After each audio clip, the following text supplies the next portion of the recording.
Vamos a proceder a la reunión de la Comisión de Educación y Cultura programada para hoy. Señor secretario, tiene usted la palabra. Muchas gracias, señora presidenta. Orden del día. Primer punto, lectura y aprobación, si procede, del acta de la sesión anterior. Punto segundo, comparecencias ante comisión a petición de los miembros de la Cámara. Punto 2.1. Comparecencia ante comisión a petición de los miembros de la Cámara del ilustrísimo señor Director General de Formación Profesional y Universidad, a los efectos de informar ante la Comisión de Educación y Cultura sobre el proceso de integración en la Universidad de Extremadura, de la Escuela de Enfermería de Badajoz, que dependía del Servicio Extremeño de Salud, formulada por una quinta parte de los miembros de la comisión pertenecientes al Grupo Parlamentario Socialista, PSOE Regionalistas, de conformidad con lo previsto en el artículo 205 del Reglamento de la Cámara. Registro de entrada 13.274. Punto 3. Comparecencias de otras entidades o personas.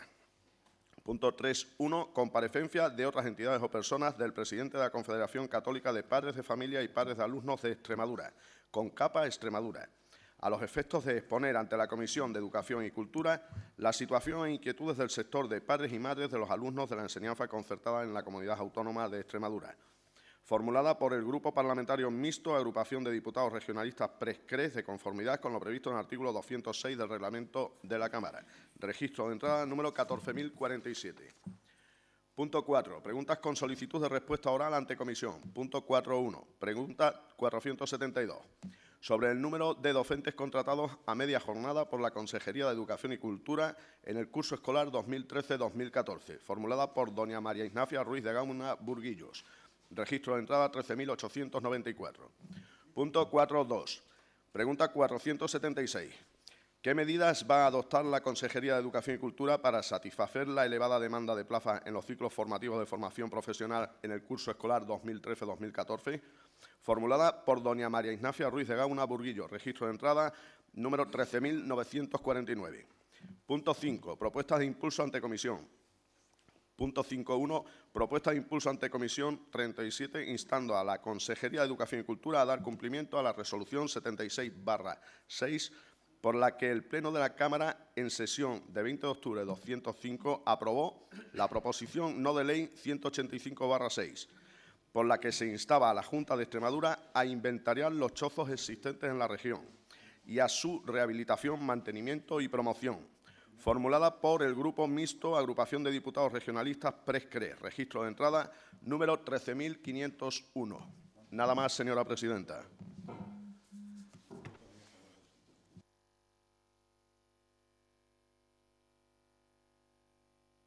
Gracias, señor secretario. Antes de proceder con el orden del día, debemos de aprobar el acta de la sesión anterior. ¿Alguna objeción al acta?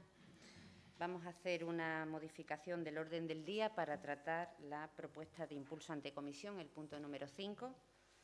La propuesta de impulso instando a la Consejería de Educación y Cultura a dar cumplimiento de la resolución 76/6, por la que el Pleno de la Cámara aprobó la proposición no de ley 185/6, que está formulada por el Grupo Mixto PRESCRES, que tiene para su defensa 10 minutos. Un momento, señora presidenta. Sí. ¿Ha habido una solicitud formal, entiendo, una petición? Sí, ha habido una petición y vamos a alterarlo sin ningún problema. Que no nos habíamos enterado en el Grupo Parlamentario Socialista, la primera noticia que tenemos. Ha sido en el momento de la entrada y la salida que ha tenido usted, un momentillo, y no ha habido ningún inconveniente por parte de ninguno de los grupos y de usted tampoco, seguro. No, señora presidenta, vamos a ver. Es decir, hay una propuesta de alguien que dice que alteremos el orden del día, ¿no? Claro. Igual que siempre. Y usted ya ha consultado al resto de los grupos parlamentarios, Ajá, excepto al Grupo Parlamentario Socialista. No, se lo he estado comentando al señor Rodríguez Osuna en el momento en que usted estaba saliendo, pero habíamos quedado en que en el momento en que entrase, que era cuando lo estaba llamando, se lo comentaría. Entonces no creo que tenga usted ningún problema, lo mismo que actuamos con normalidad. Viene, señora presidenta, sin ánimo de polémica con usted, Dios me libre. No, es que eso viene después, eso de... Estamos ahora en el procedimiento, es decir... Usted, de los 4 grupos presentes en esta Cámara, señor tiene Fernández, conciencia de que al menos problema en que se altere el orden del día? Señora presidenta, le pregunto. ¿Tiene usted algún problema, De los 4 grupos presentes en esta Cámara, ¿tiene usted conciencia de que al menos 3 de ellos están por modificar? ¿Tiene usted algún problema en que se altere? ¿Me puede contestar a la pregunta, señor Fernández, o seguimos con el orden del día como, yo le pregunto, como debo de organizar? ¿Pero tiene usted conciencia de que cambian los 3 grupos? Bueno, Sin ánimo de polemizar, como usted bien ha dicho. ¿Tiene usted algún problema en que se altere el orden del día? Claro, tengo problema de que no se nos consulte, señora presidenta. Bueno, ¿tiene usted algún problema con que se altere el orden del día? Es la pregunta concreta. Ahora está usted proponiendo a la comisión que se altere el orden del día. Parece usted un crío chico. ¿Lo tiene? ¿Tiene ahora algún ya, problema? ¿Usted está proponiéndolo? ¿Le parece a usted bien que se altere el orden del día? ¿Ha preguntado usted al resto de los grupos? He preguntado a todos los grupos. Vale, pues mi grupo no tiene ningún inconveniente ahora. Madre mía. Muchísimas gracias, señor Fernández. Sí, continuemos. Continuemos, por problema, favor. señora diputada. Es que tiene la palabra. A algunos les gusta señor que nos Fernández, callemos. por favor, Nosotros mantenga no el orden.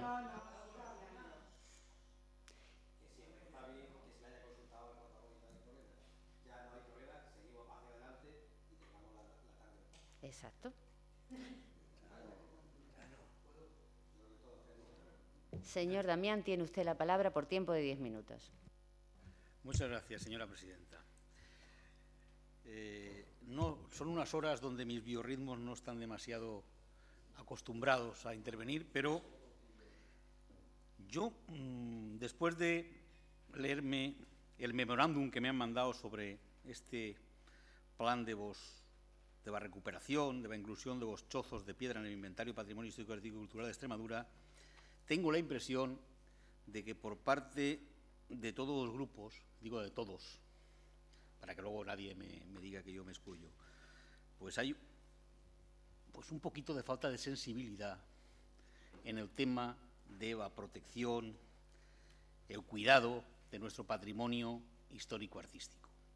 Y eso lo digo porque hace más de 8 años, por unanimidad de todos los grupos que estaban en la Cámara, se aprobó una proposición no de ley donde se decía que había que realizar un inventario de los chozos que aún existen en la región y a la inclusión de los chozos de piedra en el inventario de Patrimonio Histórico y Cultural de Extremadura, su rehabilitación, mantenimiento y promoción.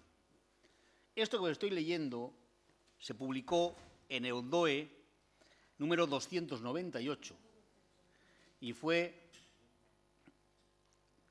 votado a favor por todos los grupos que estaban en aquel momento en la Cámara. La triste realidad es que todo esto no se ha llevado a cabo. Unos por otros a casa sin barrer. Les hablo de 2005, presidente de la Junta, señor Rodríguez Ibarra, nada de nada. Llegamos a 2007, presidente de la Junta, don Guillermo Fernández Vara, nada de nada. Llegamos a 2011, presidente de la Junta, don José Antonio Monago, hasta ahora nada de nada. Y, hombre, yo creo que si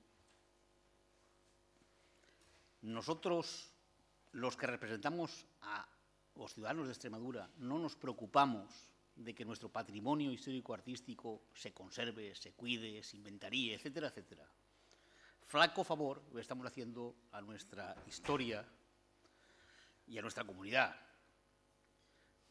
Yo no digo que esto sea una cosa de vida o muerte, que no lo es, como casi todas las cosas que discutimos aquí, todo es más o menos efímero, pero mantener nuestro patrimonio, preocuparnos, y más cuando hemos estado todos de acuerdo en que se haga así, porque aquí no estamos hablando de que sea un grupo el que se ha querido imponer su voluntad, todos hemos estado de acuerdo en que esto se realice.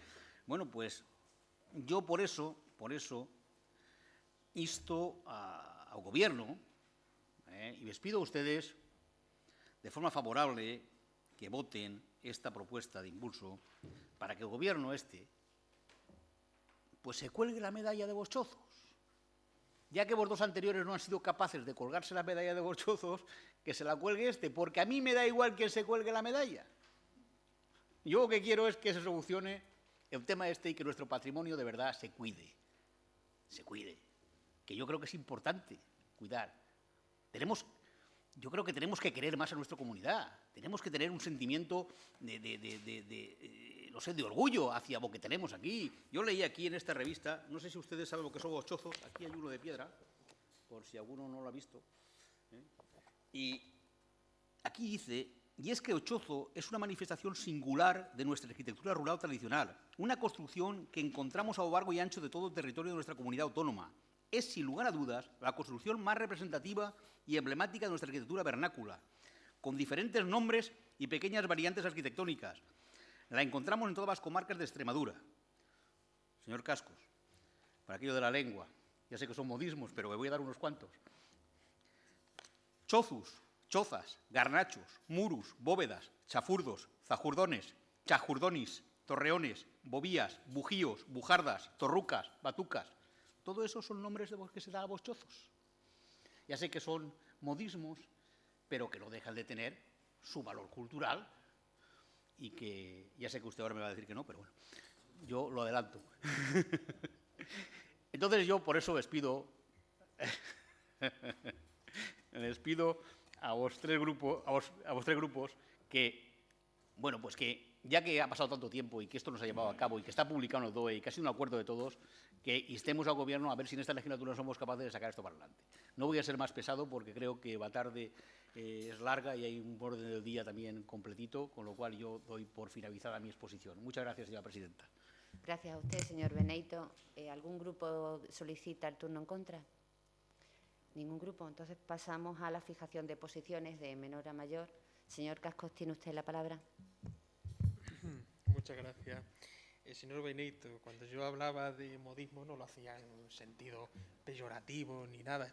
Me lo he comprado hoy, pero estoy casi por regalarle el libro del Instituto Cervantes sobre las 500 dudas más frecuentes del español. Pero bueno, lo dejaremos aquí en todo caso. A mí me parece bien, o sea, la iniciativa que usted plantea me parece bien y yo creo, más allá de la duda que usted civilinamente ha colocado por aquí, creo que todos los grupos, incluido el suyo, el nuestro, el PSOE y el Partido Popular, estamos muy preocupados por el patrimonio de Extremadura y por conservarlo. Ahora, efectivamente, ha habido en el tema de los chozos una dejadez de funciones. Le comentaré además un dato estrictamente personal, pero bueno, mi padre, hijo de pastores, se crió en un chozo, en el puerto de Santa Cruz de la Sierra. Hijo de pastores, buena parte de su infancia la tuvo en un chozo. Por lo tanto, hay en este caso incluso una implicación sentimental. Por cierto, la mayoría de los chozos del puerto de Santa Cruz desaparecieron. Es decir, hoy ya, por desgracia, no se conserva ninguno de ellos. En este sentido, me parece bien cualquier propuesta que redunde en beneficio del patrimonio de la comunidad y como usted también considero que si el Gobierno de Extremadura puede colgarse esa medalla, bienvenido sea, porque además en este caso si lo logran se lo merecerán. Por lo tanto nosotros vamos a votar a favor de los chozos y de su recuperación y conservación una vez más, puesto que esta fuerza política siempre que se ha presentado un tema similar o que tangencialmente lo tocara, siempre hemos votado a favor de esa iniciativa. Nada más. Pues gracias, señor Cascos. Señor Fernández, tiene usted la palabra. Muchas gracias, señora presidenta.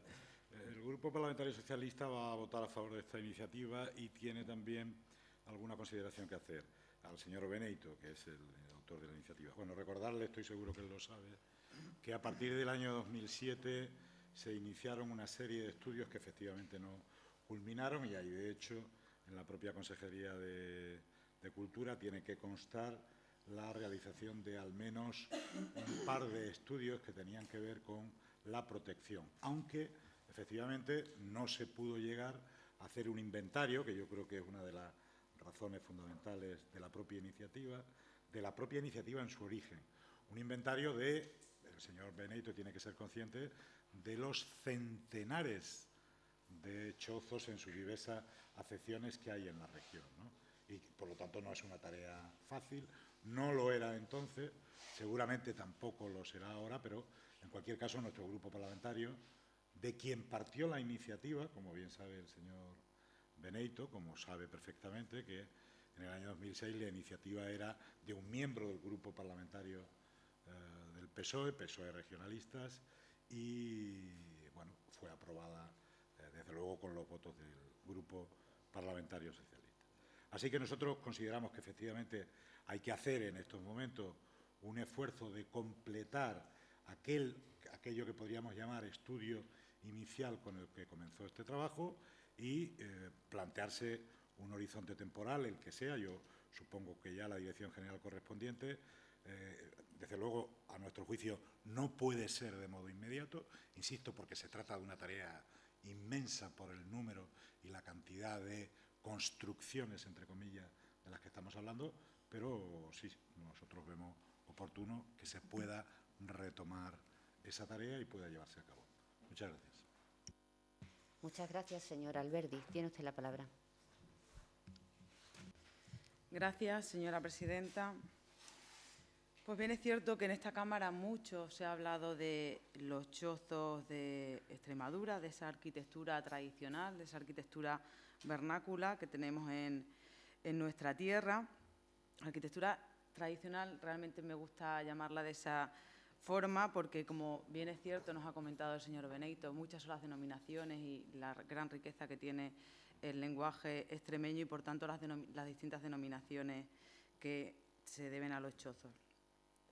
De este grupo parlamentario entendemos y le vamos a votar a favor de esta propuesta de impulso, que es muy importante pues, esa conservación de todo ese material tradicional y toda esa arquitectura tradicional, pero también es cierto que mucho se ha hablado en este Parlamento y finalmente, como se decía, no se hizo nada, porque realmente fue una proposición no de ley del año 2005, no del año 2006, en el que se instaba a realizar ese inventario sobre los chozos de nuestra comunidad autónoma.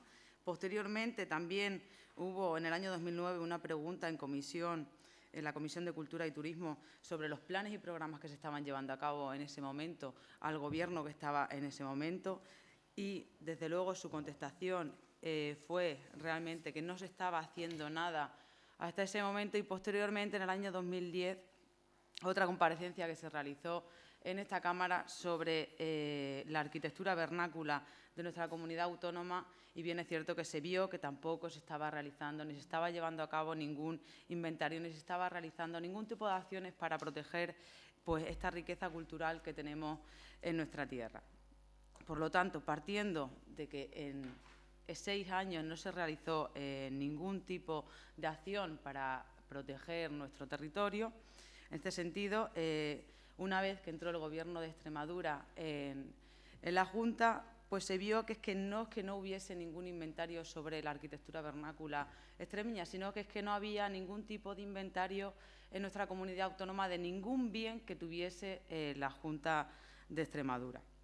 Por lo tanto, eso es un claro ejemplo. Y mire, le voy a contar pues, una serie de directrices que en este momento está llevando a cabo lo que es la Dirección General de Patrimonio, para informarle también, porque yo sé que esto tal vez lo desconozca, para informarle que sí, que se comenzó a hacer un inventario sobre la arquitectura vernácula en Extremadura. Se han declarado también una serie de BIC, bienes de interés cultural, como elementos etnográficos. Entre ellos destaca el conjunto de chozos y zaurda de la finca Las 1500 de Llera, el estudio para la posible incoación del conjunto de chozos de la Sierra El Torno. Y esas son una serie de políticas de las que se están empezando a llevar a cabo dentro de la Dirección General de Patrimonio. Bien es cierto que lo que se está tratando de hacer es conseguir ese inventario de toda esa arquitectura tradicional, que, como también bien ha dicho el señor Fernández, es inmensa porque son muchísimos los chozos que están inventariados y son muchísimos los chozos a los que tal vez pues, habría que hacerle una serie de rehabilitaciones y tal vez no a todos precisamente se pueda llegar con esa rehabilitación. Lo que sí que es cierto y lo que a nuestro grupo parlamentario le gustaría que aparte de que se haga ese inventario de cómo está la conservación de cada uno de estos chozos y la ubicación, pues realizar una serie de planes para su conservación y realizar también, porque realmente lo que nos interesa, aparte de lo que puede ser la conservación de este bien patrimonial que tenemos en Extremadura, es el hecho de ponerlo en valor, porque de esta forma se está poniendo en valor nuestra cultura, se está poniendo en valor una cultura tradicional, porque realmente los chozos eran ese valor tradicional que utilizaban, por ejemplo, en la Sierra Norte de Cáceres, lo utilizaban los cabreros para realizar su actividad profesional y hasta el momento, como ha resultado, muchos de ellos han sido abandonados y es cierto que también el hecho de que se han abandonado estas arquitecturas tradicionales también resulta que es de difícil acceder a ellos, o sea que no todo el mundo tal vez pueda acceder a este tipo de instalaciones. Por lo tanto, es interesante, como usted bien ha dicho, que se siga con ese inventario, que realmente, porque como también le comentaba, que se me ha olvidado decirle, también hay un libro y un catálogo, Os Chozus, donde hay inventariados 95 chozos, que se llama el Inventario General de Bienes Inmuebles de Extremadura. Pues, por lo tanto, es necesario ponerlos en valor, ponerlos en conocimiento y también poderlos explotar incluso a nivel turístico, porque es un valor muy rico que tiene en nuestra tierra y entendemos que hay que protegerlos. Por lo tanto, le vamos a votar esta propuesta de impulso a favor. Nada más, señora presidenta. Gracias, señor Alberdi. Señor Benito, su turno de cierre de la propuesta. Yo agradezco a los tres grupos el apoyo. Iba a leer aquí una serie porque tengo aquí cronológicamente todas las acciones que se han realizado desde la Asociación Arte en relación a Vos Chozos, desde el año 2005 hasta el 2012. Pero como me han dicho todo el grupo que van a votar que sí, si leo esto lo mismo los cabreo y no votan que sí. Entonces, dadas las circunstancias, pues lo que quiero, como yo lo que quiero es que esto se haga, y aquí no vale andar con esto, yo me lo guardo esto, y les pido a los grupos que voten afirmativamente y sobre todo a un grupo que sustenta al Gobierno que insista para que esto se lleve a cabo. Y no solamente el inventario, que es importante y que son muchos, sino también la rehabilitación de ellos y el cuidado de ellos, porque yo creo que estamos hablando de una parte importante de nuestro patrimonio que hay que cuidar y que nuestros hijos deben ver y nuestros nietos también. Y a lo mejor resulta que nuestros nietos no son capaces de ver un chozo de pie. Entonces vamos a ver si lo apoyamos. Por eso ya en la segunda parte de mi intervención que va a tener aquí me la guardo. Muchas gracias, señor presidente. Gracias a usted, señor Benito. Bien, pues por asentimiento de todos los grupos políticos damos por aprobada la propuesta de impulso. Pasamos a las comparecencias. La primera comparecencia solicitada es del ilustrísimo señor Director General de Formación Profesional y Universidad, al que damos la bienvenida esta tarde a nuestra comisión, a los efectos de informar ante la comisión sobre el proceso de integración de la Universidad de Extremadura de la Escuela de Enfermería de Badajoz. Está formulada por el Grupo Socialista y tiene don Antonio Gómez Yuste la palabra para defender la comparecencia. Gracias, señora presidenta. Don Javier Hierro, Director General de Universidad, Formación Profesional y Adultos. Le agradecemos su comparecencia y le damos la bienvenida a esta Comisión de Educación y Cultura. Las razones, el motivo que ha impulsado que nosotros pidamos su comparecencia, porque queremos saber, eso es, las razones y el motivo de por qué el Gobierno del señor Monago ha cerrado la Escuela de Enfermería del SES. ¿Y de qué estamos hablando? Principalmente estamos hablando de personas. Estamos hablando de personas, de profesores, de docentes, de un equipo de excelentes profesionales y, por supuesto, de los alumnos. Nadie se podía explicar que esta Escuela de Enfermería, con cerca de 40 años funcionando, se pudiese cerrar de un portazo. Pero ya está hecho, de forma opaca y nada participativa. Y esto no es nuevo para este Gobierno, el Gobierno del señor Monago. Esto ya se ha hecho con otros colectivos y siempre del mismo modo. Todos a la calle. El sainete de los cesantes. Y este sainete ya se ha escenificado con los inspectores de educación, con los jefes de servicio, en la Consejería de Salud en multitud de ocasiones. Es la tónica dominante tanto del Partido Popular, tanto del Gobierno del señor Monago como del Gobierno del señor Rajoy. Ahí tenemos al señor Montoro con su purga en la agencia tributaria. Veo muchos socialistas, decía. Y no quedaban, si en 2 años se ha cargado 300 funcionarios de la agencia. Solamente quedan los que nombró el Partido Popular, pero no se doblegaban. Pues bien, esta escuela del SES funcionaba en el Hospital Provincial de Badajoz y pertenecía a la Diputación. Y cuando el SES se hizo cargo del hospital, la escuela iba incluida en el lote. Desarrollaban su labor en las antiguas instalaciones del Centro de Menores de San Juan Bautista. Y funcionaba bien. Y además era rentable, pero les llegó la purga. Anteriormente existía otra escuela, la de Cruz Roja, que dejó de funcionar. Bueno, con esta fusión de la que hablamos hoy, se sacaron nuevas plazas. Pero, claro, sin dar opción de acceder a ellas, a estas plazas nuevas, a este equipo de excelentes docentes y profesionales. Excelentes profesionales que se han visto zarandeados y aturdidos por el desfile, por el baile de consejeros y consejeras, de altos cargos y directivos, 3 consejeros, y lo digo bien, 3 consejeros de la Consejería de Salud y Política Social, 2 consejeros y una consejera, y no sé cuántos directores generales. Nadie sabía explicarles nada, nadie les justificaba esta acción. ¿O no querían? Todos han demostrado, desde el último consejero, el señor Carrón, hasta el último cargo de la Consejería de Salud y Política Social, ignorancia y desconocimiento sobre la labor que se desarrollaba en esa escuela de enfermería, la labor que desarrollaban estos profesionales. Y nosotros nos preguntamos, quizás sea este el motivo de cargarse de un plumazo esta escuela de enfermería, el desconocimiento, la ignorancia y la desidia. Todo el proceso se ha llevado sin transparencia, con oscurantismo. Y no solo la opinión del Grupo Socialista, así como opinan también los profesores que estaban en esta escuela y lo han hecho público. Se puede recoger de la prensa que dicen que el proceso ha sido opaco, imprevisible, antidemocrático y nada participativo, que no se ha tenido en cuenta el factor humano y sus consecuencias. Y solamente estamos hablando de fusionar la Escuela de Enfermería del SEE en la Universidad de Extremadura. No estamos hablando de poner un satélite en órbita. No, por eso te preguntamos, tan difícil era. Ya se habían fusionado anteriormente 4 escuelas de enfermería. Una del Centro de Enseñanza Integrada de Cáceres y otras 3, Plasencia, Mérida y Badajoz, que pertenecían a las distintas diputaciones provinciales de Cáceres y Badajoz. Y fueron procesos en los que se llevó a cabo una integración de toda la estructura funcional docente y de alumnos, en los que no hubo problemas que destacar, porque en esas ocasiones se exigieron unos perfiles para ocupar las nuevas plazas acorde a los trabajadores que allí estaban. Y nosotros nos preguntamos, ¿por qué motivo ahora no se ha hecho así? En esta ocasión que nos trae aquí hoy, los perfiles que se han sacado han sido contra los profesores que estaban allí. Yo tengo aquí una copia del convenio y podemos destacar la cláusula 1, que habla de integración del alumnado, por supuesto. Y la cláusula 4, dotación del profesorado, ya me confirma lo que acabo de decir. La firma del presente convenio de ninguna manera implica que la Universidad de Extremadura asuma la contratación o la transferencia del profesorado existente en la Escuela Universitaria de Enfermería. Por eso digo que es unos perfiles no a favor de los profesores, sino en contra de los profesores, con la única finalidad de perjudicarlos, de que se llevara a cabo la purga.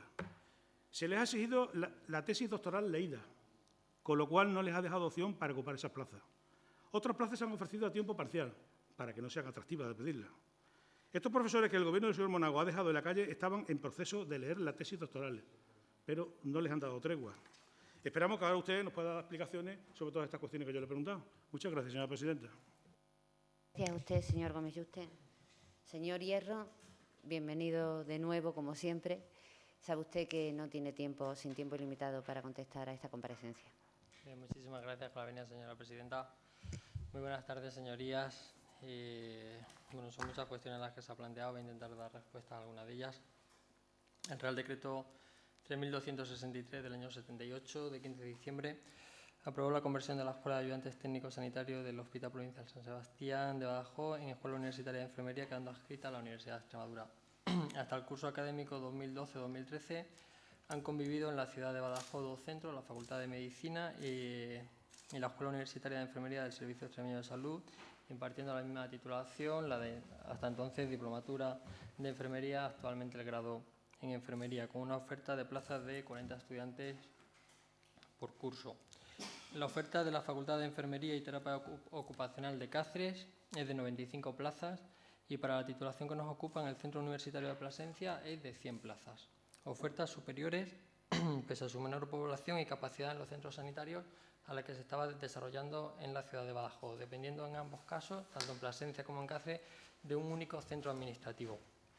Ante esta situación, anómala situación, a primero del año 2012, la Comisión Paritaria, Consejería de Salud y Política Social, Universidad de Extremadura, retoma la cuestión acerca de la posible y deseable integración de la escuela en la universidad en aras de la eficacia y la eficiencia de los recursos públicos.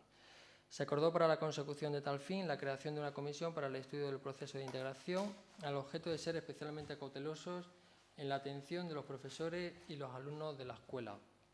Fruto de estos trabajos, el pasado 5 de agosto de 2013, fue suscrito en Mérida por el consejero de Salud y Política Social del Gobierno Autonómico, el director gerente del Servicio Extremeño de Salud y el rector magnífico de la Universidad de Extremadura, el convenio al que usted ha hecho alusión. En este se afirma que desde un punto de vista administrativo y de eficacia en la administración de los recursos no parece lógico que en la ciudad de Badajoz haya 2 centros de enfermería, amparadas por una titulación de la misma universidad pero con dependencia orgánica distinta. Para solucionar esta duplicidad se plantea la clausura de la Escuela de Enfermería del Servicio Extremeño de Salud y la integración de su alumnado en los estudios de grado de enfermería que se imparten en la Facultad de Medicina de la Universidad de Extremadura. En este convenio, sin entrar en grandes detalles, usted ya ha hecho referencia a alguno de ellos, establece el procedimiento para llevar a cabo la mencionada integración y compensaciones de índole patrimonial y económica derivada de la misma. Se concretan así distintas cuestiones. Antes del inicio del curso 13-14 se procederá al cierre de la Escuela Universitaria de Enfermería, integrándose administrativamente los estudiantes ya matriculados en la escuela en el grado de Enfermería de la Universidad de Extremadura que se imparte en la Facultad de Medicina, procediéndose al traslado de los expedientes administrativos. La oferta académica de nuevo ingreso para estudiantes de Enfermería en la Facultad de Medicina será de 80 estudiantes, la suma de las ofertas anteriores, por lo que se mantiene el número de puestos universitarios. La Universidad de Extremadura no asumirá, como usted muy bien apunta, la contratación o la transferencia del profesorado existente en la Escuela Universitaria de Enfermería. La Universidad de Extremadura recibirá una aportación económica por incremento de costes que asumirá como consecuencia de la integración. La Consejería de Salud y Política Social iniciará los trámites tendentes a la concesión de manial a la Universidad de Extremadura, que venía utilizando la Escuela Universitaria de Enfermería dependiente del Servicio Extremeño de Salud, a fin de que la universidad pueda organizar la actividad docente con todos los estudiantes. Se establece la modificación de la memoria verifica para ajustarla a la nueva realidad administrativa. El Servicio Extremeño de Salud facilitará el retorno a la situación administrativa previa a la prestación de la actividad docente en la Escuela Universitaria de Enfermería de todo el personal que preste servicios en la misma y tenga la condición de empleados públicos de la Administración de la Comunidad Autónoma. Se regula también el plazo de vigencia, la comisión de seguimiento y la resolución de discrepancia. Por último, la orden de 25 de noviembre de 2013 aprueba la desadscripción de la Escuela Universitaria de Enfermería del Servicio Extremeño de Salud de la Universidad de Extremadura conforme a lo previsto por el artículo 11 de la Ley Orgánica 6/2001 de 21 de diciembre de Universidades. Así es, señorías, como se ha llevado a cabo el proceso de integración de la Escuela la Universidad de Extremadura de la Escuela Universitaria de Enfermería de Badajoz, que dependía del Servicio Extremeño de Salud, de una manera ordenada, respetuosa con los plazos y los procedimientos, querida por las partes en beneficio de todos, en aras de la eficacia y eficiencia administrativa de gestión, señoría. Muchísimas gracias. Gracias a usted, señor Hierro. Turno de los grupos políticos de menor a mayor. Señor Benito, tiene usted la palabra. Señor director general, yo no sé, entiendo que, según lo que usted nos ha arrebatado, pues el paso, la reconversión de dos escuelas en una, pues era bastante razonable. Lo que a mí me gustaría que me explicara, y es donde veo que puede haber algún problema, es en el tema del profesorado. Ahora, cuando vuelva usted a intervenir al final de esto, me gustaría que me dijera, porque ese profesorado, no sé si todos los profesores eran funcionarios, o si era personal de la Administración, si había alguno que no lo era, en qué condiciones laborales estaban y en qué condiciones laborales se quedaron cuando se produce la fusión. Porque a mí realmente es el punto que más me preocupa de esta fusión. Yo sé que, y lo comentaba ahora con el señor Cascos, vamos a ir conmigo, que siempre ha habido problemas en la fusión de las escuelas de enfermería cuando han pasado a la universidad, casi siempre por problemas de profesorado, más que por problemas del alumnado, ni de matrículas, ni de espacios. Ha sido siempre el profesorado, el traslado de un sitio a otro, el que ha creado más problemas. Por eso yo creo que usted ha pasado así muy por encima, ha dicho que bueno, que profesorado, que no se asumió, que bueno, que pasaron a desempeñar las funciones que tuvieran anteriores a la dedicación docente, pero no sé si todos estaban en esa situación o no estaban, o si había algún derecho adquirido por parte de ese profesorado. En fin, que es el único pero que le puedo poner a esto y que me gustaría que usted me explicara ahora cuando me toque turno. Nada más, muchas gracias. Antes de continuar con los turnos, señor Hierro, debo de preguntarle si usted desea contestar individual o agrupadamente. De manera conjunta, muchísimas gracias. Gracias a usted. Señor Cascos, tiene usted la palabra. Muchas gracias, señora presidenta. Señor Javier Hierro, muchas gracias por la información que nos ha trasladado.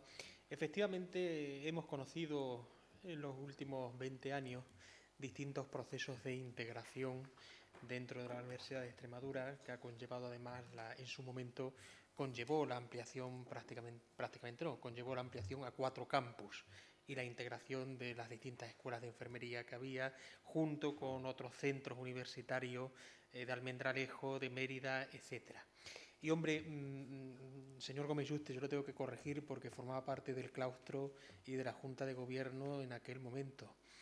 No fue pacífica, ni fue realizada sin ningún problema. Hubo críticas enormes, duras y terribles por parte del estamento de los estudiantes, a los que yo representaba, por parte del estamento del profesorado, muchísimas, por parte del propio personal de administración y servicios. Es decir, hubo una integración, hubo un proceso de fusión que además había surgido por obra y gracia del señor Ibarra en un momento dado, que fue muy criticado con independencia de que las autoridades universitarias lo aceptaran.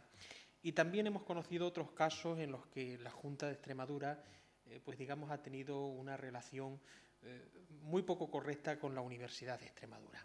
Por eso yo espero, y creo que tiene que ser una de las obligaciones que debe tener la Administración, esta debería haberla tenido la anterior, tendría que tenerla cualquier futura Administración, es tratar a la Universidad de Extremadura, que es uno de los bienes culturales y económicos más importantes con los que cuenta esta comunidad autónoma, lo más exquisitamente posible. Efectivamente, coincido con el señor Beneito, yo creo que 2 centros universitarios en un mismo sitio no es conveniente.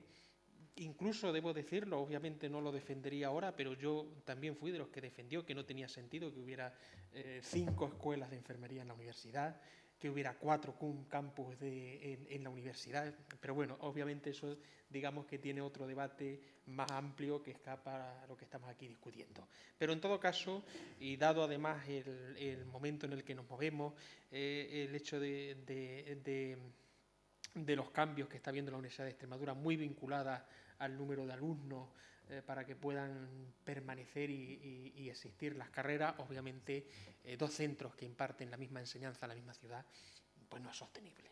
O sea, soy el primero en considerar que es necesario esa integración. Ahora bien, esa integración efectivamente tiene que hacerse con el mayor cuidado posible. En primer lugar, para que los alumnos del centro que se integra en la Universidad de Extremadura se incorporen sin ningún problema. Y efectivamente, por esa parte no ha habido ninguna duda, ningún problema ni ninguna queja. La otra cuestión es el personal del centro que dependía del SE y qué sucede con él. Yo también le formularé la misma pregunta: cómo se ha hecho, cómo se ha gestionado, a cuánto ha afectado laboralmente esa integración, que creo que es la pregunta fundamental, y en todo caso qué perspectivas de futuro y de trabajo van a tener ustedes en relación a esta integración, es decir, cómo va a finalizar definitivamente. Pero sí me preocupa saber cuánto ha costado en términos laborales esa integración. Señor Gómez Yuste, tiene usted la palabra. Gracias, señora presidenta. Bueno, yo quería aclarar en primer lugar que aquí no estamos cuestionando la fusión, no venimos a cuestionar la fusión. Nosotros lo que estamos preguntando por el trato que se ha dado a los profesores. Su explicación, como siempre, ha sido profusa, amplia, mucha legislación, pero se ha olvidado usted de las personas. Yo comencé mi intervención diciendo que estamos hablando de personas, pero parece ser que al Partido Popular solo se acuerda de las personas en los discursos fatuosos. ¿Cuántas veces los dirigentes del Partido Popular nos han dicho aquí en sede parlamentaria, en esta asamblea, que esta es la legislatura de las personas? Demos el protagonismo a las personas. Entonces ustedes, bueno, en realidad sí ha hablado algo de las personas. Solo que pasa es que donde nosotros vemos un equipo docente, el Partido Popular ve a las brujas de Zugarramurdi. Estas personas que formaban el equipo docente de la Escuela de Enfermería del SE son profesores y profesoras que han demostrado su eficacia y su preparación. Todos y todas son licenciados en enfermería. Si tiramos de los currículos, vemos que nos encontramos, por ejemplo, un licenciado que es especialista en enfermería además, especialista en enfermería familiar y comunitaria, nos encontramos una matrona, una enfermera, todo en el mismo caso, digo, matrona, enfermera y coordinadora de la unidad docente de matrona, licenciado en humanidad y antropología, licenciado en enfermería, especialista en cuidados médicos quirúrgicos, diplomado en enfermería, licenciado en filología hispánica. No hace falta seguir leyendo más. Todos, como mínimo, tenían 3 títulos de licenciado. Todos con cursos de doctorado. Coordinadores de distintas unidades docentes. La unidad docente de formación sanitaria, la unidad docente de matrona, la unidad docente de enfermería familiar y comunitaria, pero los hemos desperdiciado. No hemos sabido aprovechar a unos profesores que estaban debidamente cualificados, acreditados por ANECA, con experiencia clínica. Ahora que precisamente Bolonia nos pide profesores con experiencia y con prácticas en su trabajo de las empresas, esas empresas que están relacionadas con los estudios que ellos van a impartir. Pues nosotros precisamente teníamos estos profesores con esa experiencia acreditada y nosotros lo hemos desechado. La Junta de Extremadura no ha sabido o no ha querido quedarse con estos profesores. Y me gustaría preguntar, y por supuesto con el máximo respeto para los profesores que se han contratado, sin dudar, por supuesto, ni un ápice de su cualificación, ¿me asegura usted que traen en su mochila la adecuada experiencia clínica? Le pregunto, porque pudiera darse el caso, yo no lo sé, de que la única experiencia clínica que traigan nuestros profesores sea la que han adquirido a lo largo de sus estudios. Me gustaría que me sacara usted esta duda. Creo que con voluntad el SES podría haber firmado un buen convenio que no perjudicase a estos profesores. Pero precisamente lo que ha faltado ha sido eso, voluntad. Un convenio en el cual se recogiesen los perfiles de estos profesores y no haber permitido nunca que se fuesen y no hemos aprovechado la ocasión de quedarnos con ellos. Y podría haber sido así, porque todas las prácticas clínicas dependen del SES. Todas las instalaciones, hospitales, clínicas, quirófanos, son del SES. Y, por tanto, la Universidad de Extremadura no tiene más remedio que concertar con el SES. ¿Y esto qué significa? ¿Qué quiere decir esto? Que el señor Monago tenía todos los ases en la mano para firmar un buen convenio. Un convenio que no hubiese significado arrojar a la calle a estos excelentes profesionales. Qué fácil hubiera resultado el resultado del señor Carrón haber cerrado, haber echado el cierre a esta escuela con diálogo. Se habla de integración. Pues sí, para los locales, para los materiales y para los estudiantes, menos para los profesores. Y es triste y lamentable que después de tantos años, después de la experiencia acumulada y demostrada con estos profesionales, llegue el Gobierno del señor Monago y les dé con las puertas en las narices sin contemplaciones, perdiendo y despreciando el conocimiento de unos profesores y sobre todo de una escuela que desde hace 40 años ha dirigido la formación de numerosas promociones de enfermerías. Creo, sinceramente, que observando cómo se ha llevado este proceso, la Junta de Extremadura creo que les ha faltado el respeto y a la dignidad a estos profesores.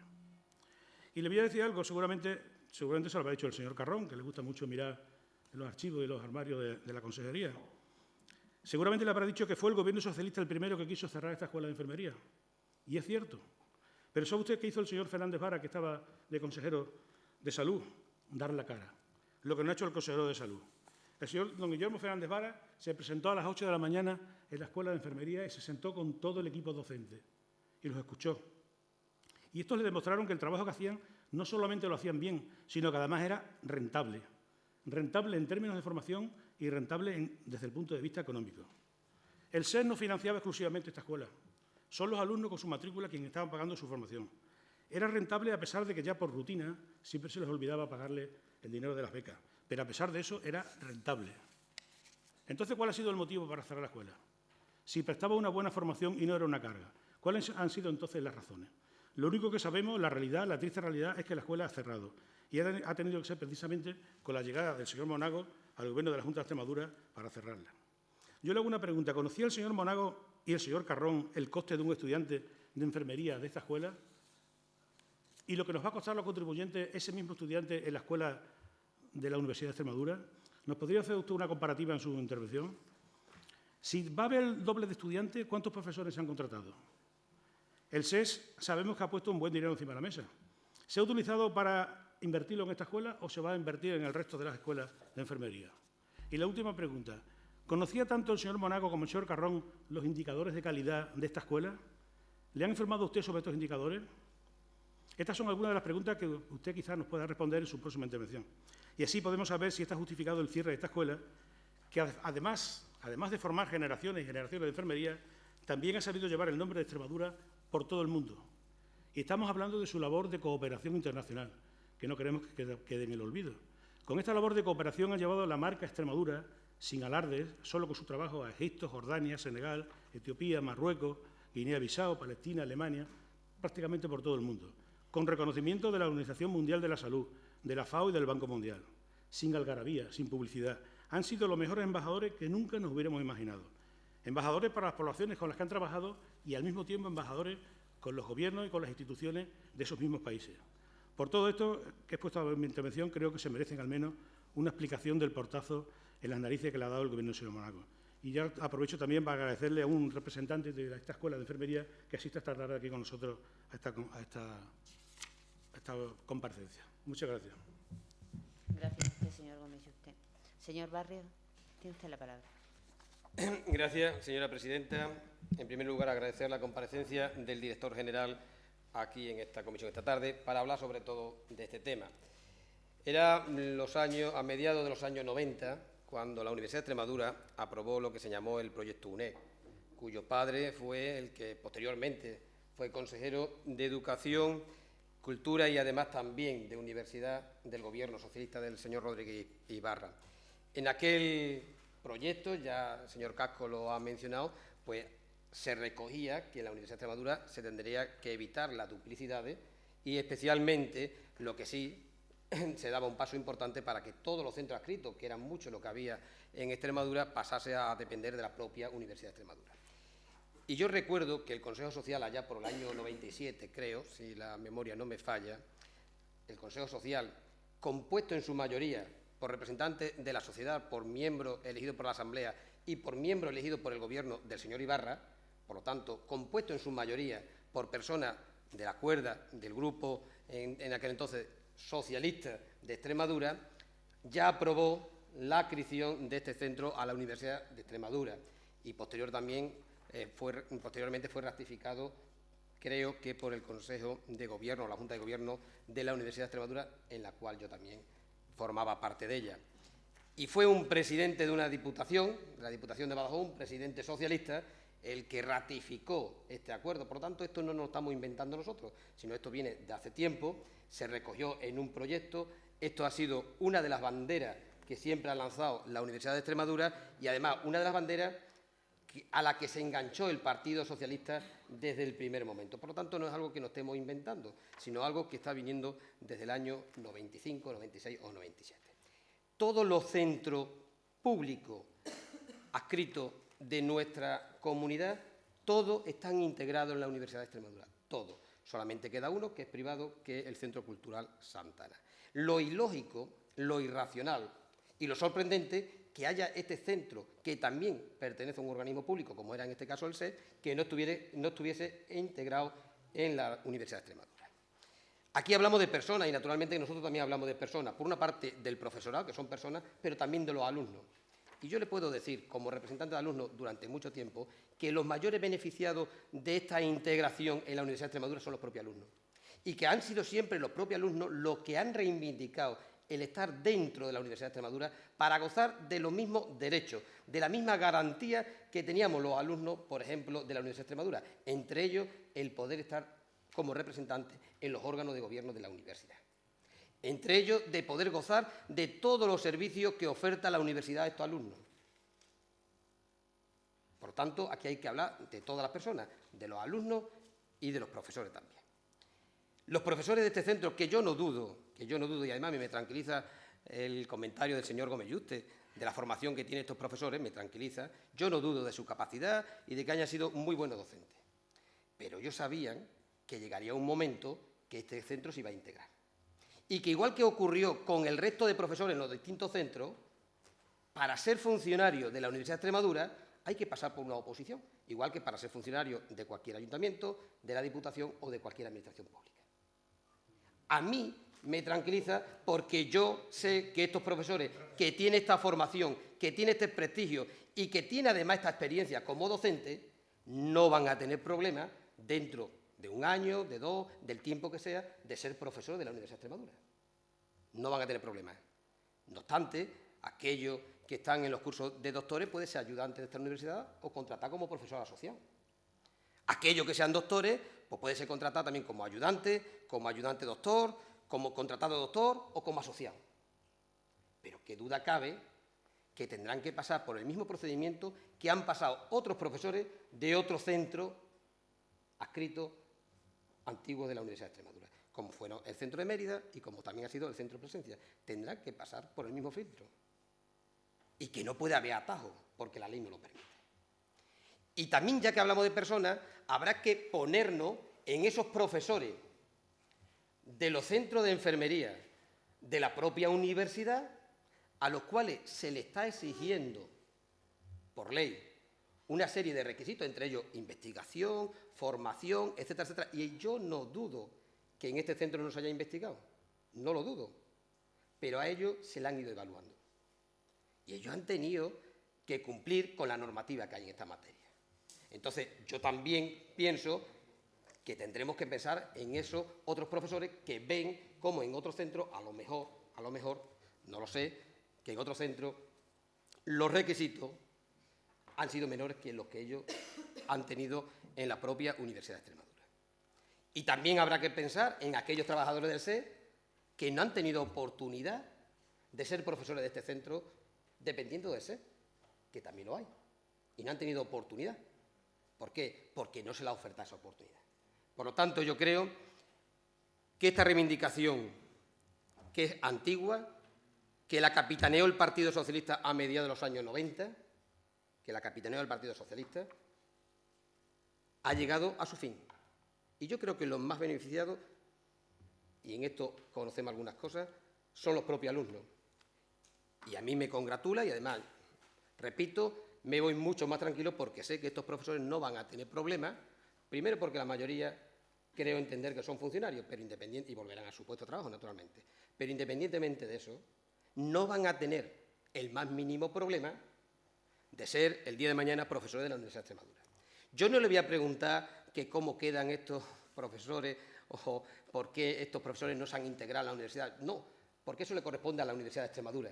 Y habría que preguntarlo, y como yo soy miembro de la Junta de Gobierno de la Universidad de Extremadura, pues a lo mejor algún día lo pregunto, pero habría que preguntárselo a la universidad. Mire usted, ¿y por qué no han sacado todas las plazas? ¿Por qué han sacado estas plazas y no las otras? Porque eso a quien le corresponde a la Universidad de Extremadura. Será la Universidad de Extremadura quienes diga cuántos son los profesores que necesita para impartir esa enseñanza, qué tipo de contratos sacan, a qué departamento se adscriben y en calidad de qué se va a contratar. Eso ya es responsabilidad de la Universidad de Extremadura. Eso no lo podemos olvidar. El SEA ahí no entra, ni el gobierno del presidente Monago. Porque si aquí se hubiese firmado un convenio y se lo hubiese dicho desde el gobierno de Extremadura a la universidad, mire usted, esto se firma, pero teniendo en cuenta que estos profesores pasan todos directamente como profesor ayudante, se pondría el grito en el cielo. Pero qué injerencia del gobierno de la región en la propia universidad. Eso será la universidad que tendrá que designar qué tipo de profesores quiere y cómo estructura esta enseñanza, de acuerdo a cómo está estructurada en los propios centros de la universidad.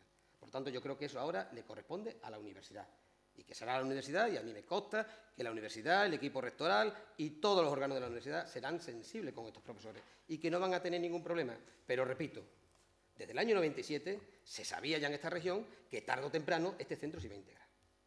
Y tiempo ha habido. Han pasado 16 años, creo, ¿no? Pues tiempo ha habido que cada uno se hubiese echado sus cuentas. Por lo tanto, yo repito que creo que se está cerrando, como decía anteriormente, una etapa que se abrió hace tiempo, que se debió cerrar hace tiempo, y también quiero resumir diciendo que me voy muy tranquilo porque con la formación y preparación y con el prestigio que tienen todos los profesores de este centro, me consta que no van a tener problemas para estar pronto como profesores de la Universidad de Extremadura. Muchas gracias. Para concluir con la comparecencia, cuenta usted con 10 minutos, señor Hierro. Señora presidenta, bien, siento que todas las intervenciones hayan sido en torno a la cuestión del profesorado, porque creo que la integración de la Escuela Universitaria de Enfermería en la Universidad de Extremadura implica mucho más que la cuestión de profesorado. Es verdad que estamos hablando de personas, pero también estamos hablando de un colectivo como es el de los estudiantes, como son situaciones, antes utilizaba el término de anómalo, pero la situación es muchísimo más complicada. O sea, no es que sea anómalo, es completamente, creo que llamativo. Cualquier adjetivo que se nos ocurra puede ser acorde a lo que estamos hablando. No tiene ningún sentido que en una ciudad como Badajoz, antes se ha hecho referencia a 5 escuelas de enfermería o grados de enfermería en la Universidad de Extremadura, pues ya a cualquier ciudadano de a pie que se le pregunte o se le explique, se le intente explicar un poquito que en la misma ciudad que Badajoz existen 2 centros impartiendo el mismo grado de enfermería y que ese centro, además, que depende del Servicio Extremeño de Salud, está adscrito a la universidad porque el título es de la Universidad de Extremadura, verificado por la Agencia Nacional de Evaluación, Calidad y Acreditación, por la ANECA, seguramente cualquier ciudadano de a pie se llevaría las manos a la cabeza, como cualquiera de los que estamos aquí sentados. Me llama mucho la atención pues, que se hable de oscurantismo en el proceso. Yo he tenido la oportunidad de seguirlo como invitado y el procedimiento ha sido completamente abierto. En el año 2012, a principios del año 2012, es cuando se retomó esa iniciativa. Ya se ha hecho referencia por el diputado Barrios a un convenio del año 98 en el que se hablaba de la integración de la Escuela Universitaria de Enfermería en la Universidad de Extremadura. Cuando se retoma esa postura, de nuevo, se crea una comisión por parte de la universidad integrada por 4 personas de la Universidad de Extremadura y 4 personas de la Consejería del Gobierno Autonómico, y como integrante o representante de la Consejería del Gobierno Autonómico está la directora de la Escuela de Enfermería de la Consejería. Entonces yo creo que la representación, vamos a decir, del profesorado en este campo queda puesta de manifiesto. Así está establecido en un acta de la comisión paritaria, en la que la directora de la escuela forma parte de esa comisión para estudiar la integración. No hay, por tanto, ningún tipo de oscurantismo. Yo entiendo que no ha habido falta de respeto al profesorado. Si lo hubiera habido, y saben que no me gusta mirar hacia atrás, pero en algunos casos es ineludible mirar hacia atrás. Hay un convenio del año 98 en el que se habla de la integración de la Escuela Universitaria de Enfermería en la Universidad de Extremadura, ratificado por el Consejo de Gobierno de la entonces Junta, de la Junta de Extremadura, con los representantes que estaban en aquel momento. Lo único que pendía de esa integración era la publicación en el Diario Oficial de Extremadura, y no se hizo, no se quiso hacer esa integración en el año 98, se dejó pasar el tiempo por lo que dio la gana. El convenio está firmado por las partes con un acuerdo explícito donde se habla de una integración plena. Si queremos respetar al profesorado, hubiera sido muy fácil. En el año 98, con papeles firmados, intégrese. No hubo voluntad. No sabemos por qué no hubo esa voluntad. Ahora ha habido voluntad de llevar a cabo la integración. La cuestión del profesorado, en el convenio que se ha firmado ahora, en el año 2013, le dedica 2 cláusulas a la dotación del profesorado. La cláusula 4ª, donde dice que la Universidad de Extremadura no se verá obligada en ningún caso a asumir a ese profesorado, y la cláusula 8ª, en la que se dice que el Servicio Extremeño de Salud facilitará el retorno a la situación administrativa previa a la prestación de servicios del personal que recoge en su anexo 1. Es todo personal estatutario. Volverán a sus puestos en el complejo hospitalario de Badajoz. No habrá ninguna situación anómala. El hecho de que se hubiera llevado a cabo la transición de todo este profesorado a la Universidad de Extremadura, por lo que apunta el diputado Gómez Yuste, con unos brillantes currículum, se han convocado plazas de profesores asociados. Habrán podido concurrir como cualquier ciudadano, como cualquier otro enfermero, como cualquier otro diplomado, como cualquier otro graduado en enfermería, a esas plazas de enfermero. Si tienen tan brillante currículum, que no lo dudo y deseo que así sea, habrán podido concurrir como cualquier otro ciudadano. Y si han sido merecedores de la plaza, habrán podido acceder a profesor asociado. Desde luego, lo que no se puede acceder es a una plaza de profesor contratado o doctor sin la acreditación de ANECA. A lo que no se puede acceder, ni mucho menos, a una plaza de profesor titular de universidad sin acreditación de ANECA. Y en el caso de que se convocaran plazas, no nos engañemos, tenemos una tasa de reposición del 10%. La oferta de empleo público en la Universidad de Extremadura en el año 2013 no ha existido para el acceso a los cuerpos docentes. En ningún caso ese profesorado de la Escuela Universitaria de Enfermería se podía haber integrado en la Universidad de Extremadura así, porque así se firme en un convenio. Eso es violentar la Ley Orgánica de Universidades, los reales decretos que la desarrollan, y en ningún caso esos procedimientos administrativos se pueden establecer por un convenio entre las partes de integración. Si se hubiera querido, se podría haber puesto en su caso alguna cláusula diciendo que cuando haya un concurso de plaza, cuando la disponibilidad presupuestaria lo permita, cuando la tasa de reposición así lo establezca, que se vayan convocando plazas en ese sentido. Lo contrario es todo contra norma, no se puede hacer. La situación, por tanto, yo creo que es, desde el punto de vista administrativo, no puedo facilitar una comparativa de costes porque yo no la tengo, pero desde luego me atrevo a asegurarles que los ahorros son completamente muy importantes, porque la gran mayoría de la docencia que se está dando a estos nuevos estudiantes está siendo asumida por el profesorado que ya existe en la Universidad de Extremadura. Muy buen currículum tendrán los profesores de la Escuela Universitaria de Enfermería. No vamos a dudar de los méritos del profesorado de la Universidad de Extremadura, que será igual, un poquito peor o un poquito mejor que el profesor de la Escuela de Enfermería. Entonces yo creo que dentro de todo lo que supone un proceso de integración, que por supuesto que siempre es difícil, en el momento Yo estoy acostumbrado a hablar siempre de la zona de confort y siempre que nos movemos en nuestra zona de confort pues se generan inestabilidades y la situación se nos hace difícil. Yo creo que con esta firma del convenio entre la Consejería de Salud y la Universidad de Extremadura se pone fin a una situación bastante paradójica que existía en la ciudad de Badajoz con la diplomatura entonces de enfermería y actual grado de enfermería. La solución o la situación tal y como queda reflejada es que los estudiantes están incorporados a las aulas de la Universidad de Extremadura sin ningún tipo de problemas. El profesorado está impartiendo las clases, se está desarrollando el grado sin ningún tipo de problema y el profesorado que estaba dando clases en la Escuela Universitaria de Enfermería ha podido incorporarse a las plazas que se han convocado de profesor asociado. En el momento que la situación torne y pueda haber una mayor convocatoria de plazas de enfermería, podrán concurrir a esas plazas y, mientras tanto, vuelven a sus puestos en el complejo hospitalario de Badajoz y no veo que haya ningún inconveniente más. Muchísimas gracias. Señor Hierro, ya sabe usted, si lo desea, puede retirarse a seguir con sus obligaciones.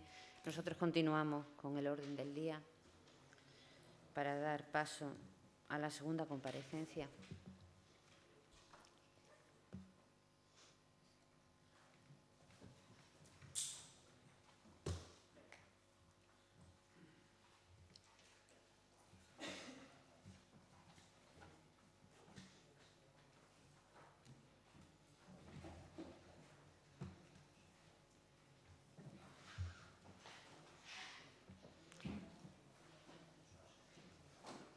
Comparecencia del presidente de la Confederación Católica de Padres de Familia y Padres de Alumnos de Extremadura, CONCAPA Extremadura, al que damos la bienvenida, don Ángel Borreguero Rochas, solicitada por parte del Grupo Mixto Prescres.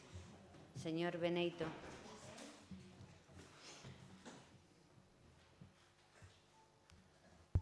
Tiene usted la palabra. Buenas tardes. Usted sabrá, por esta comisión han ido pasando representantes de diferentes sindicatos, asociaciones profesionales, asociaciones de padres. Y bueno, mi grupo ha creído conveniente que también la CONCAPA pues tenga su comparecencia en esta comisión, ya que ustedes representan a un número importante de padres y de alumnos de la enseñanza concertada, enseñanza que, por otra parte, está reconocida en la Ley de Educación de Extremadura, y, bueno, pues que nos dijeran ante todo este especie de lío que ha habido con la nueva Ley de Educación, con la LOMCE, que de alguna manera afecta a todos los estamentos educativos. En algunas cosas estaremos de acuerdo, en otras no, lógicamente, pero sí que me gustaría que ustedes, pues en esta comisión, pues tuvieran la ocasión, como han hecho, ya digo, otras asociaciones y otras asociaciones de padres, de decir qué piensan ustedes de esta reforma educativa, de la situación actual de la enseñanza concertada, que, como digo, y es algo que está contemplado en la Ley de Educación de Extremadura y que, bueno, pues representa a un número considerable de padres y alumnos. Por eso le hemos que venga aquí y yo no tengo nada más que decir, señora presidenta, salvo dar con la venia. Muchísimas gracias. Señor Borreguero, le informo que va usted a disponer de 2 turnos, un primer turno de 15 minutos y un turno final para poder contestar a las preguntas a las que usted desee contestar de los distintos grupos. Asimismo, debo informarle también que, conforme al reglamento de la Cámara, conforme al artículo 108, tiene usted derecho a que los gastos debidamente justificados que, como consecuencia del requerimiento, se deriven para los comparecientes, tiene usted derecho a que les sean abonados con cargo a la Cámara y al presupuesto de esta Cámara. Tiene usted la palabra durante 15 minutos. Buenas tardes, muchas gracias, señora presidenta, señores. Perdón. Buenas tardes, señora presidenta, señores y señoras de la Comisión de Educación. En un primer lugar, quisiera agradecer la oportunidad que se me ha brindado desde esta comisión para esta comparecencia. CONCAPA, como bien dicen sus siglas, es una confederación católica de padres de familia y padres y madres de alumnos. Esta confederación es una organización casi centenaria que ha estado presente en la sociedad española, pues con muy distintos regímenes políticos y sin vincularse nunca a ninguna organización política. nacida como unión de las asociaciones católicas de familia, con la llegada de la democracia y a la aprobación de la Constitución, se ha centrado en su actividad dentro del ámbito educativo. Una actividad que se sustenta en 3 pilares esenciales, los cuales son nuestro lema: libertad, calidad y equidad educativa. Para ello defiende la diversidad y la variedad de oferta educativa y que difícilmente se pueda lograr con una libertad si no existen opciones de elección para las familias. Creo que en cuanto a la libertad, todos estamos bastante de acuerdo. En cuanto a la calidad, más o menos intentamos que ésta sea mayor.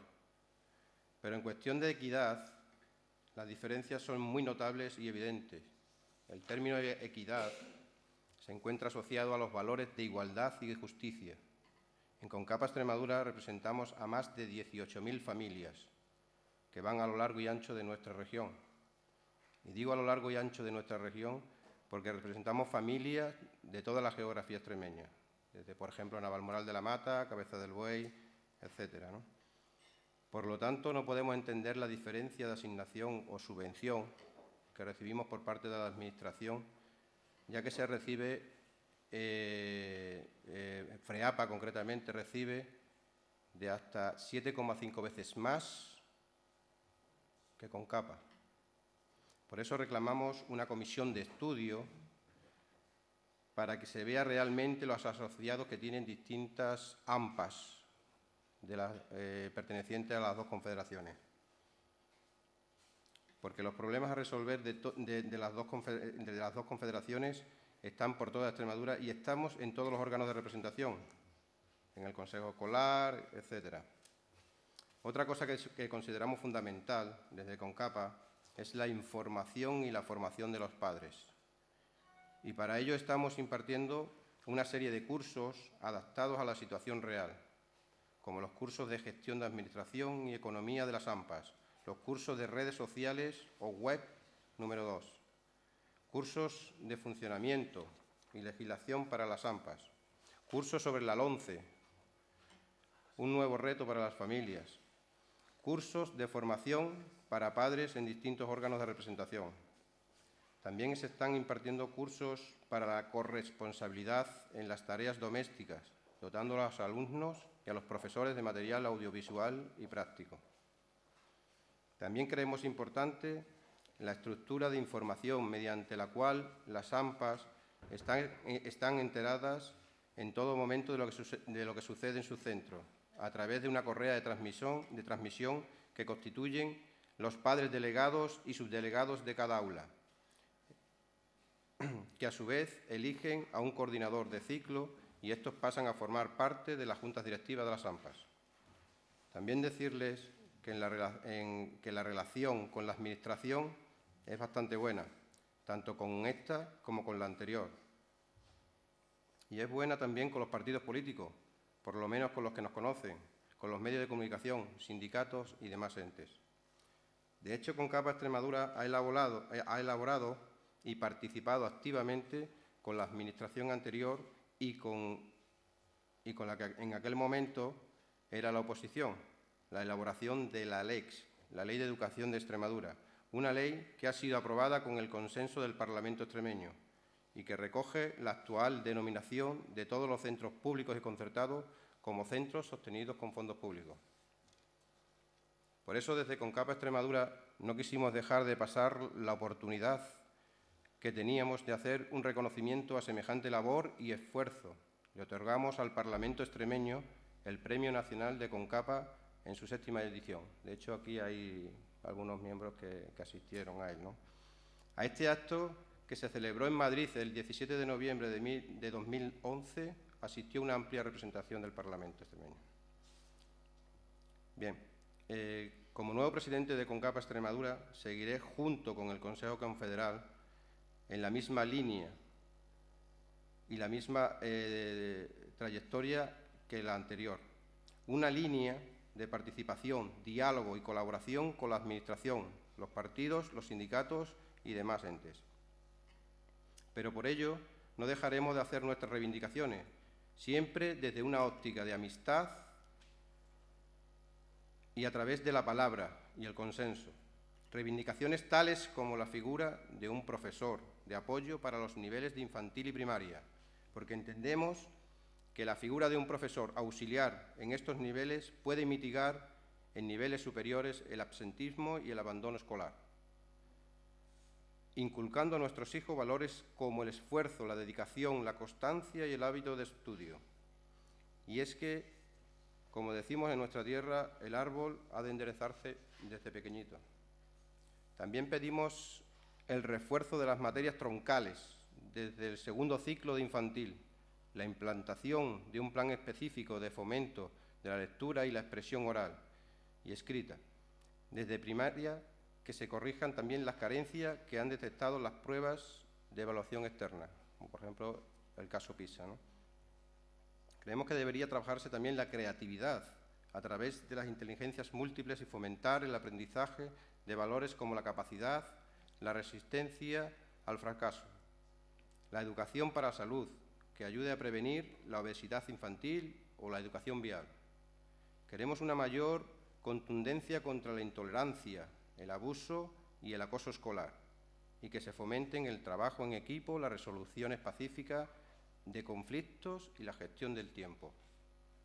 Otra de nuestras reivindicaciones son la generalización del bilingüismo desde la educación infantil y la garantía de que al final de la enseñanza obligatoria todos los alumnos cuenten con una acreditación oficial adecuada en la lengua extranjera.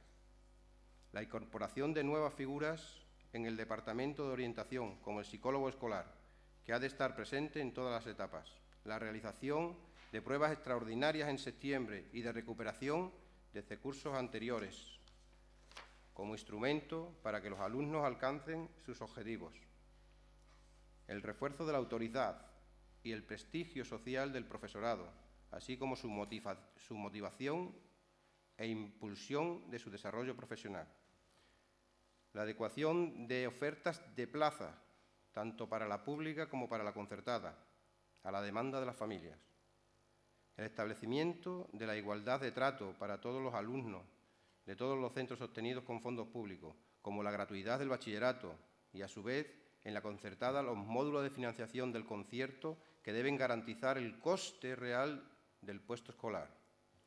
El fomento de la asistencia de los padres y madres o tutores a las entrevistas trimestrales con el tutor del centro, en función de la etapa y necesidades. Insistir a todos los partidos políticos que se arbitren soluciones para abaratar el coste de los libros de texto, artículo de primera necesidad para la familia.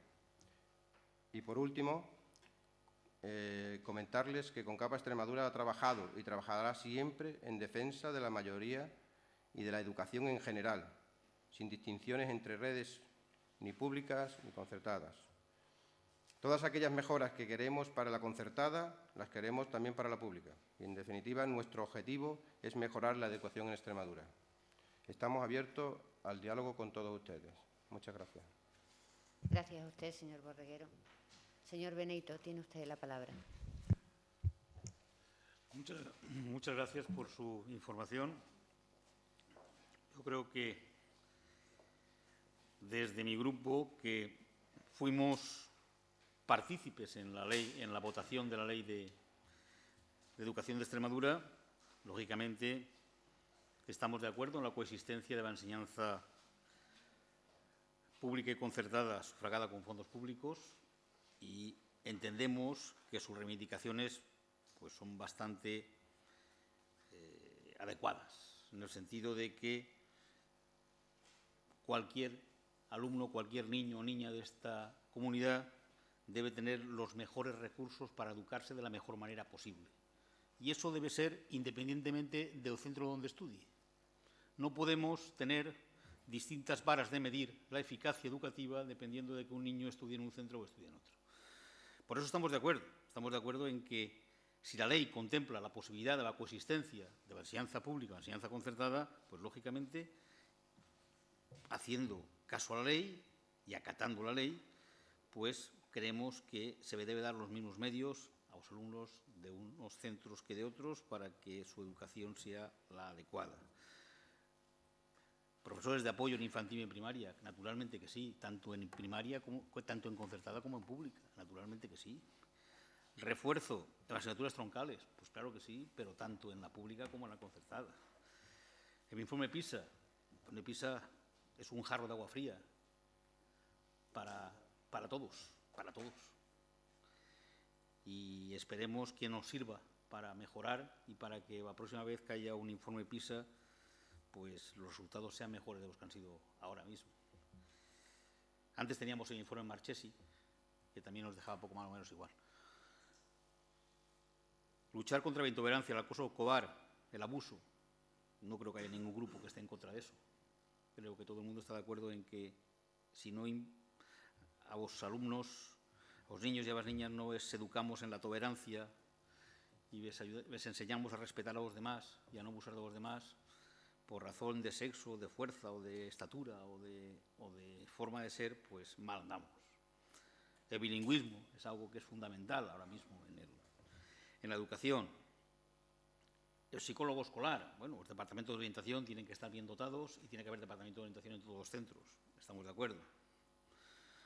Los exámenes de septiembre, ahí esto es más discutible porque estamos viendo como ahora hay una demanda de que los exámenes se pasen a junio en lugar de septiembre, con aquello del principio de curso, de facilitar la matrícula, de la planificación del curso siguiente. Los exámenes de septiembre quizá habría que ver un poco realmente si lo que beneficia hacerlos en septiembre no perjudica luego el resto del comienzo del curso y la planificación, la buena planificación del curso siguiente, tanto en temas de matrícula como en temas de escolarización, etcétera, etcétera. La gratuidad del bachillerato. Yo ahí sí que bachillerato es una enseñanza no obligatoria. La ley dice que un bachillerato de gratuidad es para una enseñanza obligatoria. No obligatoria, bueno, es una demanda que yo entiendo que es justa, pero bueno, podría discutir. Abaratar un libro de texto. Yo decía aquí en esta comisión que no estaba tanto el abaratamiento del libro de texto, sino que las editoriales cumplan con la normativa vigente y que un libro de texto pueda servir para varios alumnos en años distintos. Y que no hagan las editoriales, como yo he comprobado, porque soy docente, cómo sacan de la misma asignatura y del mismo curso 2 libros distintos en el mismo curso académico, con ISBN distinto. Y eso yo lo he podido comprobar. Yo creo que lo que hay que hacer es controlar que las editoriales cumplan y que un libro de texto tenga que estar el mismo libro, con las mismas tapas, con las mismas fotos, con los mismos ejercicios, con los mismos capítulos, exactamente iguales, de una duración mínima de los años, de 4, 5, 6 años, los que sean, de forma que los libros puedan pasar de unos hermanos a otros o de unos amigos a otros, incluso para que los centros tengan unos fondos editoriales que permitan que alumnos que no tengan recursos para comprar los libros puedan tener libros en condiciones. Ahora, si las editoriales se empeñan en cambiar los libros todos los años, simplemente por cambiar las tapas o cambiar 2 fotos, o que yo digo, incluso hacer el mismo texto para el mismo año y misma asignatura distinto en un curso, pues la verdad es que eso es bastante complicado. Por eso yo creo que, más que abaratar, lo que habría que hacer es obligar a que se cumpliera la normativa que hay que tener para los libros de texto. Por lo demás, aquí mi amigo señor Cascos ya se encargará ahora de hablar de la enseñanza concertada con mayor profundidad que yo. Yo no tengo más que decirle. Muchas gracias y dejo. Gracias, señor Benito. Señor Cascos. Muchas gracias, señora presidenta, y muchas gracias, señor presidente de la CONCAPA, por acudir a esta comisión y a mi amigo Daniel Benito por tan amable presentación de esta intervención. Hay algunas cosas en las que estamos de acuerdo, hay otras en las que le tengo que decir que no abiertamente. De antemano os digo que no se preocupe porque, por desgracia, desde mi punto de vista, mi opinión es solo mía y no la va a compartir ninguno de los que están aquí. Por lo tanto, no hay riesgo a corto plazo de que podamos llevarla a efecto desde el Gobierno. Pero, en todo caso, es una opinión, sé que es minoritaria, es mía. Nosotros estamos en contra de la escuela concertada. yo creo que es público y notorio que Izquierda Unida está en contra de la escuela concertada. Yo defiendo el derecho de libertad de elección, sin ningún género de duda, pero el Estado solo tiene que sufragar una escuela donde se dé una enseñanza sin ningún tipo de ideario, ni ideológico, ni confesional, ningún tipo de ideario. Y si alguien que tiene derecho quiere una escuela con algún tipo de ideario, católico, laico, que hay también escuelas concertadas laicas, tiene todo el derecho, pero se lo tiene que pagar. Para mí eso es evidente. Entonces, en ese sentido, esta fuerza política pues no defiende la escuela concertada. Y si gobernáramos, ya les digo que a corto plazo no va a ser posible, pero si nosotros gobernáramos, probablemente, con mayoría absoluta, claro, tenderíamos a una eliminación progresiva de la escuela concertada y la integración en la escuela pública. Pero bueno, se lo tengo que decir porque es uno de los aspectos que nosotros defendemos. En ese sentido, en el caso de la gratuidad del bachillerato, obviamente nosotros no vamos a estar tampoco a favor. Es decir, no existe una universidad concertada, existe universidad pública, universidad privada, pero no existe concertada, entre otras cosas, porque la enseñanza universitaria no es obligatoria. Del mismo modo, tampoco existe en bachillerato, en formación profesional. Es decir, en aquellas enseñanzas que no son obligatorias, obviamente el Estado no tiene por qué sufragar ninguna escuela privada. Por lo tanto, en ese aspecto nosotros vamos a defender que se mantenga. Respecto a las subvenciones, pues efectivamente habría que ver cómo se distribuyen. Mientras exista la escuela concertada, obviamente tienen ustedes todo el derecho a recibir lo que les corresponda. Lo que sí yo considero, y no creo que se suponga ninguna sorpresa, considero y entiendo que FREAPA pueda recibir más dinero, entre otras cosas, porque el 80% del alumnado en Extremadura se ubica en la enseñanza pública, el 80% del alumnado en Extremadura. Casi el 20% en la escuela concertada y un mínimo muy pequeño en la escuela privada sensu stricto. Por lo tanto, de esa realidad es evidente el peso que pueda tener en este caso las asociaciones, porque hay varias de padres y madres de la escuela pública. Y luego hay otros aspectos, y esto dejándolo al margen, en los que probablemente nos vamos a poner de acuerdo.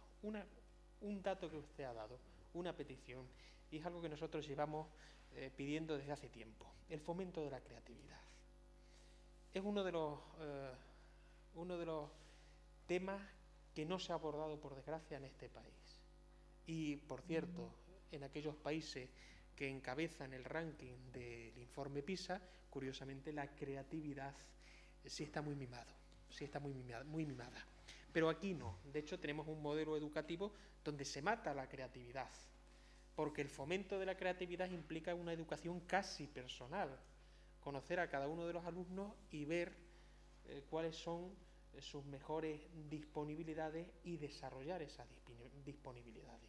Es decir, favorecer esa creatividad o esas áreas en las que van a trabajar y además van a trabajar muy bien. Pero eso implica una enseñanza casi personal y por lo tanto es más fácil la enseñanza uniformadora para todos igual, exigiendo a todos lo mismo, frente a la enseñanza que potencie la creatividad de los alumnos. Por supuesto, cada alumno tiene una creatividad u otra, no existe una creatividad común y universal, por eso estamos hablando de hecho de creatividad, es un elemento del individuo, de la persona. Bien, en eso coincidimos. El plan de fomento de la lectura también coincidimos y lo ha puesto de relieve en el informe PISA, pero yo sí quiero añadir algo que a mí me parece fundamental. Se ha cometido el error en este país de considerar, y no hablo de usted, establezco un contexto general. Existe el error de considerar en este país que la educación o la cultura depende exclusivamente del maestro, del centro, y no tiene ninguna relación con el ámbito familiar. Y eso genera un serio problema en nuestro país. ¿Existe un déficit de lectura entre los alumnos de Extremadura y de España? Efectivamente. Y en un informe que se hizo también respecto a los adultos, curiosamente también España encabezaba por abajo el ranking de peor comprensión lectora entre los adultos. Es uno de los problemas que tenemos en este país. Probablemente favorezca poco a la educación que ahora mismo a las 5 de la tarde o las 5:30 de la tarde las familias estén delante de la televisión viendo algún programa infame en vez de estar leyendo con sus hijos o incluso viendo esta comisión. Probablemente no nos esté viendo en este momento ninguna familia extremeña y prefieran pues algún tipo de evasión más o menos vulgar, que es lo que se ofrece, por desgracia, en la mayoría de nuestros canales de televisiones, ¿no? Evasiones vulgares. Eso afecta también a la educación y en ese sentido creemos que es necesario e imprescindible que la sociedad se conciencie que la educación es algo que implica a todos, que implica al maestro, por supuesto, pero que también implica a la propia familia y que tiene que haber un esfuerzo en el contexto familiar, en la unidad familiar, para favorecer la enseñanza, para favorecer la cultura. Y lo mismo vamos a coincidir en la necesidad de potenciar la educación para la salud, la educación vial y, por supuesto, todos aquellos mecanismos que luchen contra el bullying escolar, contra el acoso escolar, contra la persecución que a veces sufren algunos niños por cualquier hecho diferencial, que por desgracia se produce no tanto en Extremadura, pero que se produce por desgracia. Por lo tanto, hay muchos aspectos en los que estamos de acuerdo, pero, y con eso termino, sí le tengo que decir que si fuera por esta fuerza política, hoy estaríamos hablando del final de la escuela concertada. Gracias, señor Casco. Señor Fernández. Muchas gracias, señora presidenta. Pues, señor Ángel Borreguero, representante de CONCAPA, le doy la bienvenida a esta comisión en nombre del Grupo Parlamentario Socialista. Y comienzo, como usted había hecho alguna referencia al marco de la LEX, de la que creo recordar que se sentía también satisfecho, pues me gustaría comenzar estableciendo lo que la propia ley establece con claridad. Como usted recuerda, en el título 1 ya, en el artículo 2, los principios generales, dice lo siguiente. El modelo educativo se fundamenta en los siguientes principios, el artículo 2. El respeto a la Constitución, al Estatuto de Autonomía de Extremadura, a las leyes estatales básicas en materia de educación y al resto del ordenamiento jurídico. Y el apartado B dice el fortalecimiento de la escuela pública como garantía de la igualdad de oportunidades. Este, repito, es el artículo 2, apartado A y B, digamos que es el frontispicio de la LEX que usted conoce y que, como ha dicho, apoya. Ese es nuestro marco de referencia, el marco de un partido que es un partido responsable, que es un partido de gobierno, un partido que representa a buena parte de la sociedad extremeña, la ha representado durante años y tiene vocación de seguir representándola. Es decir, nos situamos en las leyes, en la Constitución y en el Estatuto y, siguiendo con la propia LEX, y yo coincido con usted, efectivamente tuve la oportunidad, a la que agradezco vivamente, de estar en esa entrega de premios a la que usted se refería, pues siguiendo con el articulado de la ley, el artículo 5 dice que la Administración educativa, de la LEX me refiero,